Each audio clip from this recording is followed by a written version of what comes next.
ओम नमः शिवाय। महादेव शिव शंकर शंभो, उमाकांत हर त्रिपुरारे,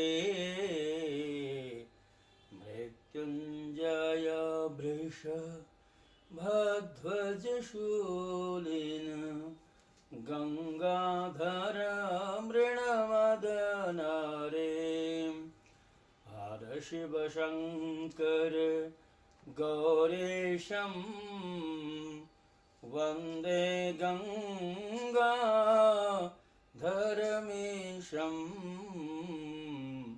रुद्रं पशुपति मीशानं, कलयकासी पुरीनाथं,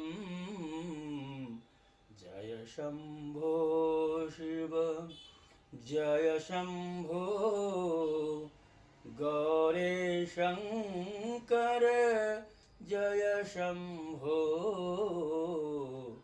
जय शंभो शिव जय शंभो, गौरी शंकर जय शंभो।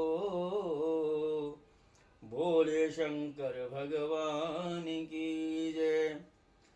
श्री शिव महापुराण की भाव यात्रा महात्म्य के द्वितीय अध्याय तक आ पहुंची है। जैसा कि पिछली श्रृंखला में आपने शौनक जी के द्वारा यह प्रश्न करने पर कि कलिकाल के भय से भरे हुए वातावरण के अंदर ऐसा कोई सरलतम साधन हमें बताएं, जिस साधन के आश्रय से कली दोषों के बीच में रह करके भी हम अपने आप का उद्धार करें और खास करके कलियुगी जनों का उद्धार हो। तो जैसे ही शौनक जी के द्वारा प्रश्न हुआ था तो सूत जी ने कहा था कि शिव पुराण ऐसा ग्रंथ है जो समस्त वेदों का सार है और जो कि चतुर्वर्ग को देने वाला है, अर्थात धर्म अर्थ काम मोक्ष, ये जो पुरुषार्थ चतुष्टय कहलाता है, इसकी सिद्धि में परम सहायक है। अब द्वितीय अध्याय में एक देवराज नाम का ब्राह्मण होता है, उसके उदाहरण से, उसकी कथा के माध्यम से शिव पुराण की महत्ता का प्रतिपादन करने का प्रयास सूत जी के द्वारा हो रहा है।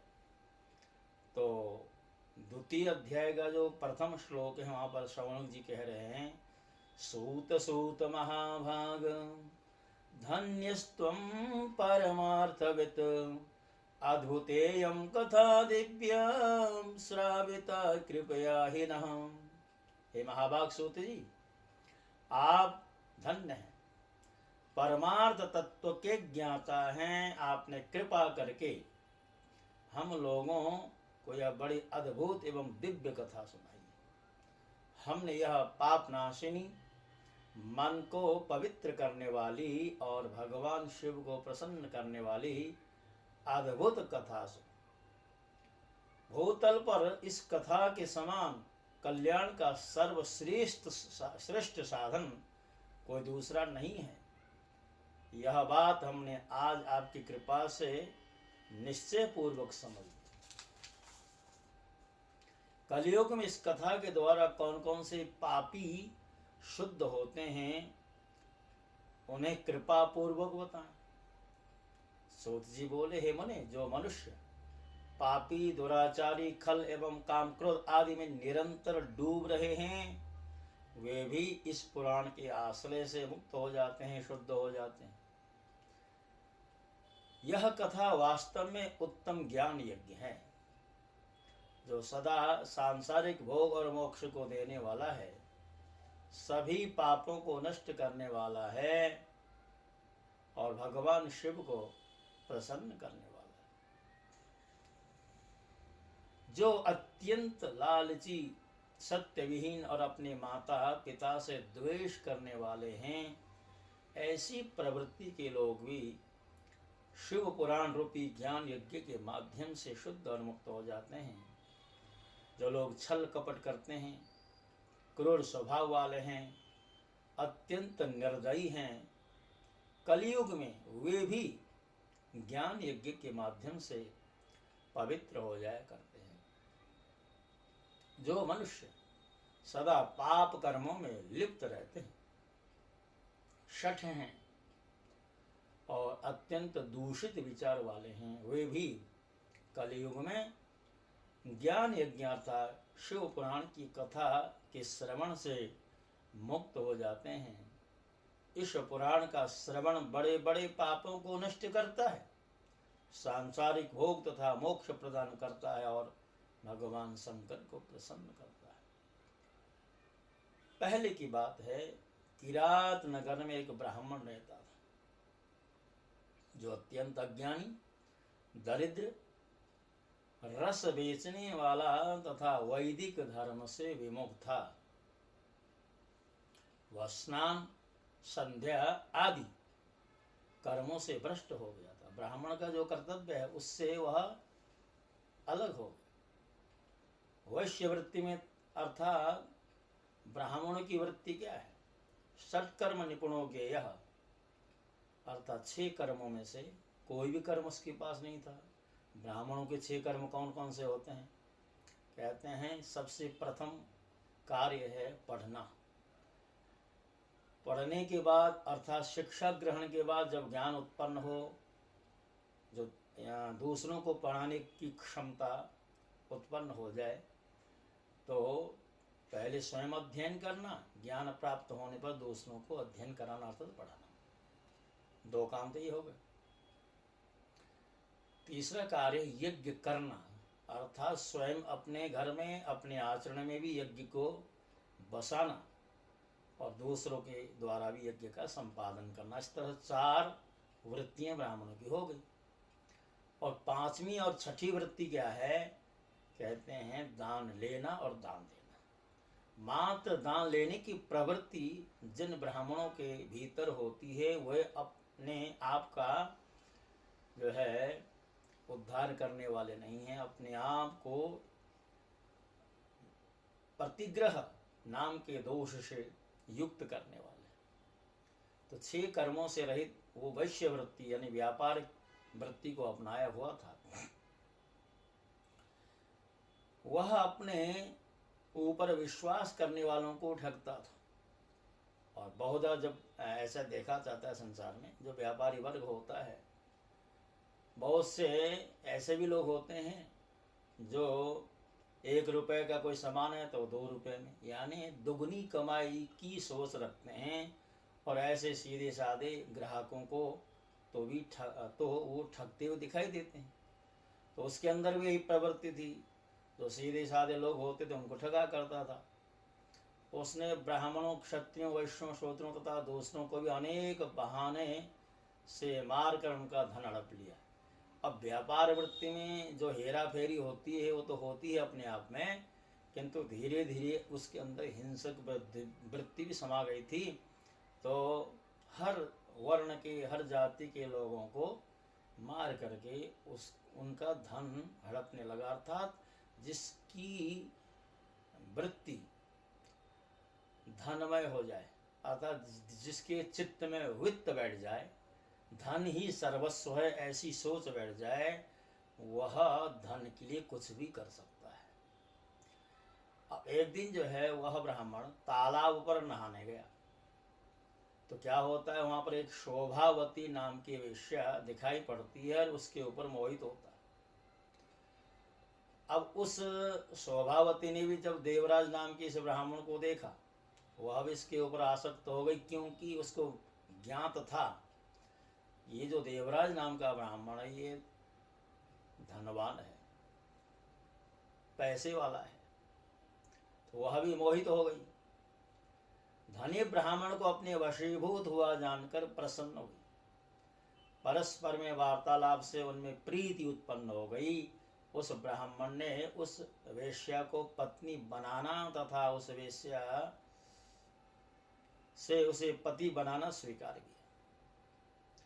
इस प्रकार काम वश होकर वे दोनों बहुत समय तक विहार करते रहे। बैठने, सोने, खाने, पीने तथा क्रीड़ा में वे निरंतर पति पत्नी की तरह व्यवहार करने लगे।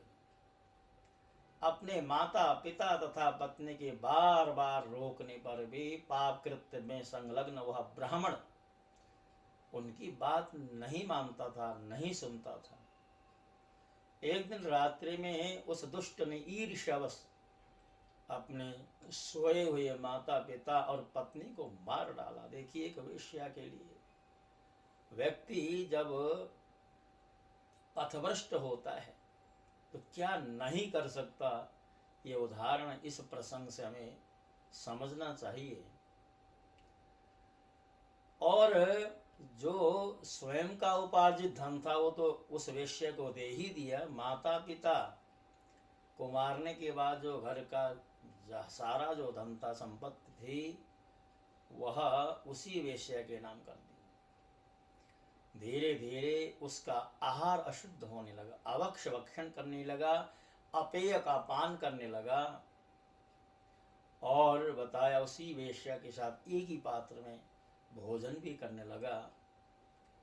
एक दिन की बात है, दैव योग से घूमता हुआ, भ्रमण करता हुआ वह प्रतिष्ठानपुर नाम के नगर में पहुंचा, जो कि आज के हिसाब से देखा जाए तो प्रयाग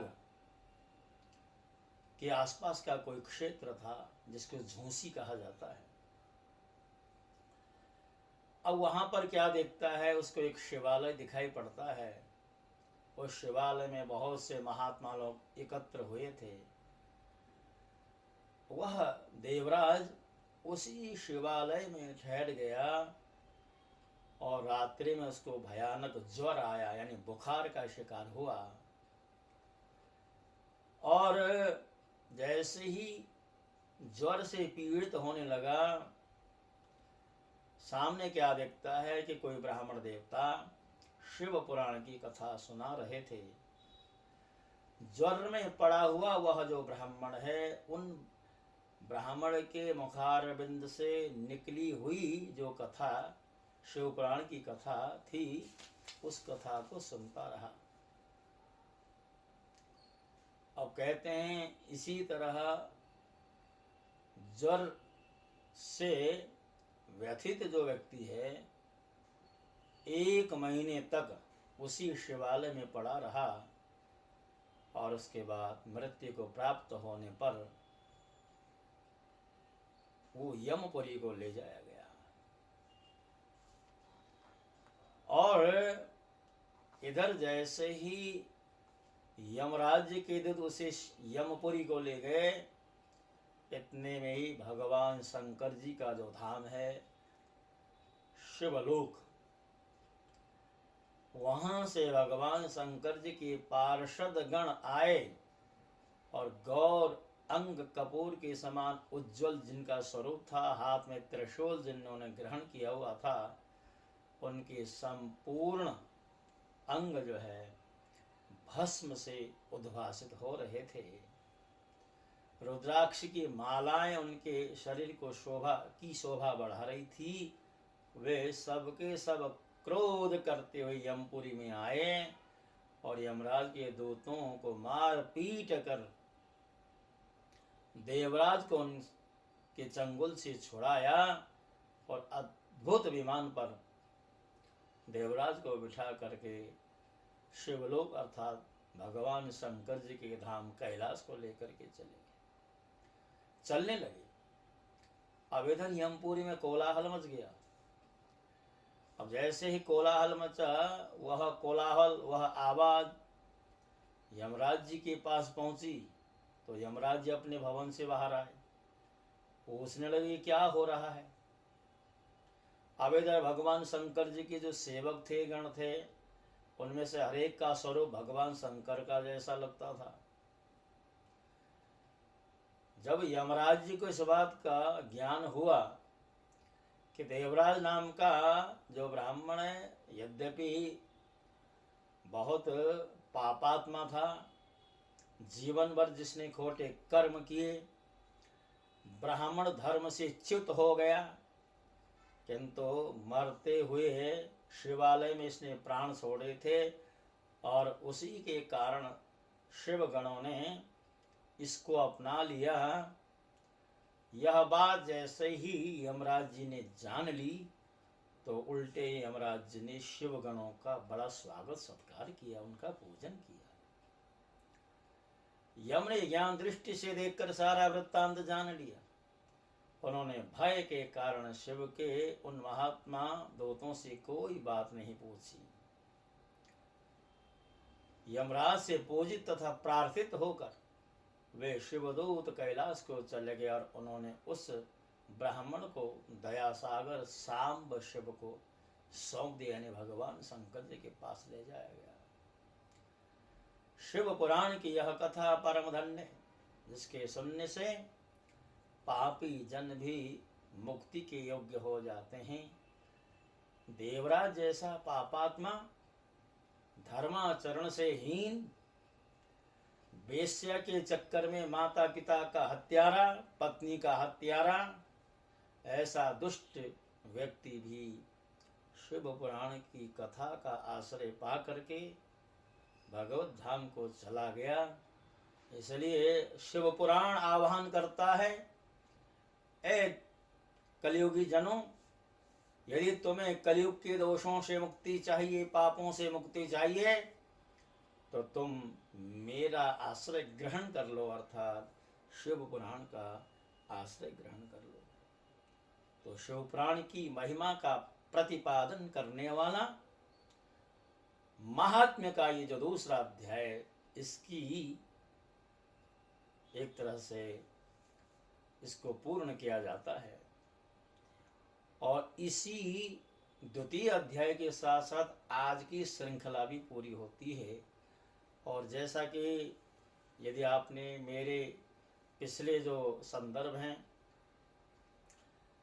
पिछली जो कथाएं हैं, चाहे वो भागवत की हों, हरिवंश पुराण की हों, वाल्मीकि रामायण की हों, गर्ग संहिता आदि की कथाएं ही क्यों न हों, यदि सुनी है, यूट्यूब में देखी है, तो हमारा तो यही प्रयास रहता है, छोटी सी श्रृंखला आपके समक्ष रखी जाती है, ताकि आप पुराणों के प्रति जो उदासीन भाव लिए बैठे हैं, थोड़ा ही सही पुराणों का, शास्त्रों का ज्ञान आपको प्राप्त हो। इसी दिशा में हमारा यह प्रयास चल रहा है। और यदि आपको हमारा यह प्रयास अच्छा लगता है तो हमारे चैनल को सब्सक्राइब कर दें, बेल का बटन ऑन कर दें, लाइक का बटन दबा दें, और हो सके तो हमारा वीडियो शेयर भी कर दें।